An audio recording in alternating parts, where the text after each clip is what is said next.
शिवाय नमः। आप सभी का बहुत बहुत स्वागत। आइए शुरू करते हैं शिव पुराण की कोटि रुद्र संहिता की कथा को और जानने का प्रयास करते हैं कि इस कथा के माध्यम से ऋषि मुनि हमें क्या संदेश देना चाहते हैं। टॉपिक है मल्लिका अर्जुन और महाकाल नामक ज्योतिर्लिंगों के आविर्भाव की कथा और उनकी महिमा। सूत जी कहते हैं कि महर्षियों, अब मैं मल्लिका अर्जुन के प्रादुर्भाव का प्रसंग सुनाता हूं, जिसे सुनकर बुद्धिमान पुरुष सब पापों से मुक्त हो जाता है। जब महाबली तारक शत्रु शिवापुत्र कुमार कार्तिकेय सारी पृथ्वी की परिक्रमा करके फिर कैलाश पर्वत पर आए और गणेश के विवाह आदि की बात सुनकर कौस पर्वत पर चले गए, पार्वती और शिव जी के वहां जाकर अनुरोध करने पर भी नहीं लौटे और वहां से भी 12 कोस दूर चले गए। तब शिव और पार्वती ज्योतिर्मय स्वरूप धारण करके वहां प्रतिष्ठित हो गए। वे दोनों पुत्र स्नेह से आतुर हो पर्व के दिन अपने पुत्र कुमार को देखने के लिए उनके पास जाया करते हैं। अमावस्या के दिन भगवान शंकर स्वयं वहां जाते हैं और पौर्णमासी को पार्वती जी निश्चय ही वहां पदार्पण करती हैं। उसी दिन से लेकर भगवान शिव का मल्लिका अर्जुन नामक एक लिंग तीनों लोकों में प्रसिद्ध हुआ। उससे पार्वती और शिव दोनों की ज्योतियां प्रतिष्ठित है। मल्लिका का अर्थ पार्वती है और अर्जुन शब्द शिव का वाचक है। उस लिंग का जो दर्शन करता है वह समस्त पापों से मुक्त हो जाता है और संपूर्ण अभिष्ट को प्राप्त कर लेता है, इसमें संशय नहीं है। इस प्रकार मल्लिकार्जुन नामक द्वितीय ज्योतिर्लिंग का वर्णन किया गया, जो दर्शन मात्र से लोगों के लिए सब प्रकार का सुख देने वाला बताया गया है। ऋषियों ने कहा, प्रभु अब आप विशेष कृपा करके तीसरे ज्योतिर्लिंग का वर्णन कीजिए। सूत जी ने कहा, ब्राह्मणों, मैं धन्य हूं, कृत्य हूं जो आप श्रीमानों का संग मुझे प्राप्त हुआ है। साधु पुरुषों का संग निश्चय ही धन्य है। अतः मैं अपना सौभाग्य समझकर पाप नाशनी परम पावनी दिव्य कथा का वर्णन करता हूं। तुम लोग आदर पूर्वक सुनो।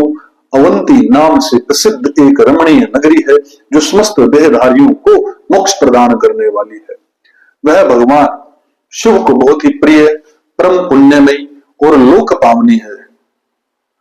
उस पुरी में एक श्रेष्ठ ब्राह्मण रहते थे, जो शुभ कर्म प्रायण, वेदों के स्वाध्याय में, संगम और वैदिक कर्मों के अनुष्ठान में सदा तत्पर रहने वाले थे। वे घर में अग्नि की स्थापना करके प्रतिदिन अग्निहोत्र करते और शिव की पूजा में सदा तत्पर रहते थे। वे ब्राह्मण देवता प्रतिदिन पार्थिव शिवलिंग बनाकर उसकी पूजा किया करते। वेद प्रिय नामक से वे ब्राह्मण देवता सम्यक ज्ञान अर्जन में लगे रहते। इसलिए उन्होंने संपूर्ण कर्मों का फल पाकर वह सदगति प्राप्त कर ली, जो संतों को भी सुलभ देती है। उन्हें शिव पूजा प्रायण 4 तेजस्वी पुत्र थे, जो पिता माता से सद्गुणों में कम नहीं थे। उनके नाम थे देवप्रिय, प्रियमेधा, सुकृत और सुब्रत। उनके सुखदायक गुण वहां सदा बढ़ने लगे। उनके कारण अवंती नगरी ब्रह्मा तेज से परिपूर्ण हो गई थी। उसी समय रत्नमाल पर्वत पर दूषण नामक एक धर्म देवी असुर ने ब्रह्मा जी से वर पाकर वेद, धर्म तथा धर्मात्माओं पर आक्रमण किया। अंत में उसने सेना लेकर अवंती उज्जैन के ब्राह्मणों पर भी चढ़ाई कर दी।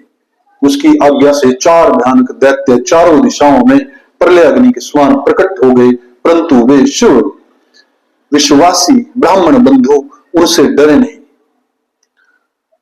जब नगर के ब्राह्मण बहुत घबरा गए, तब उन्होंने उनको आश्वासन देते हुए कहा कि आप लोग भक्त वत्सल भगवान शंकर पर भरोसा रखें।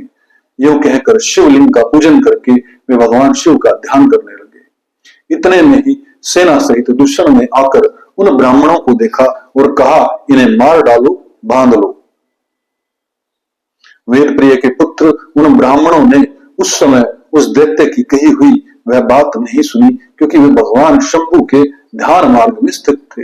उस दुष्टात्मा दैत्य ने जो ही ब्राह्मणों को मारने की इच्छा की, त्यों ही उनके द्वारा पूजित पार्थिव शिवलिंग के स्थान पर बड़ी भारी आवाज के साथ एक गड्ढा प्रकट हो गया। उस गड्ढे से तत्काल विकट रूपधारी भगवान शिव प्रकट हो गए, जो महाकाल नाम से विख्यात हुए। वे दुष्टों के विनाशक तथा सत्पुरुषों के आश्रयदाता हैं। उन्होंने उन दैत्यों से कहा, अरे खल, मैं तुझ जैसे दुष्टों के लिए महाकाल प्रकट हुआ हूं, तुम इन ब्राह्मणों के निकट से दूर भाग जाओ। ऐसा कहकर महाकाल शंकर ने सेना सहित दूषण को अपने ओंकार मंत्र से तत्काल भस्म कर दिया। कुछ सेना उनके द्वारा मारी गई और कुछ भाग खड़ी हुई। परमात्मा शिव ने दूषण का वध कर डाला। जैसे सूर्य को देखकर संपूर्ण अंधकार नष्ट हो जाता है, उसी प्रकार भगवान शिव को देखकर उसकी सारी सेना अदृश्य हो गई। देवताओं की दुंदुभिया बज उठी और आकाश से फूलों की वर्षा होने लगी। उन ब्राह्मणों को आश्वासन दे